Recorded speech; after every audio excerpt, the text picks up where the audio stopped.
నమస్తే దోస్తులు. ఇక ముచ్చట ఏంటిదంటే మొన్న మా దోస్తు వాళ్ళ ఇంటికి పోయినా.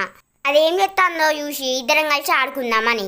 ఇక అప్పటికే వాళ్ళమ్మ లోపట నా గురించి గట్టిగానే చెప్తాంది. ఇక వాళ్ళు ఏమనుకుంటారో అని చెప్పి ఇక నేను సాటుకుండిన్నా. అదేదో మీరైనండి కాదుగా బిత్తిరి పొల్లతో సోపతేందే నీకు, దాంతో నిరుగుతే నువ్వు కూడా పిచ్చి అవుతావు. దాని పొట్టే ఈడు అక్షరం ముక్కరావు. దాని మాటలు చూసినా ఎట్లున్నాయో బిడ్డ, దాంతో సోపతి పడితే కాళ్ళు రగ్గొడతా. ఇక నాకేం తెలియనట్టు ఆంటీ అనుకుంటా లోపలికి పోయినా.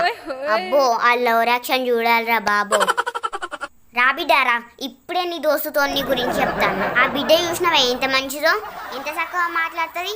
నువ్వు కూడా ఆ బిడ్డ లెక్క చూసినావా సరే వెళ్ళి ఎట్లా రంగులు మార్చిందో.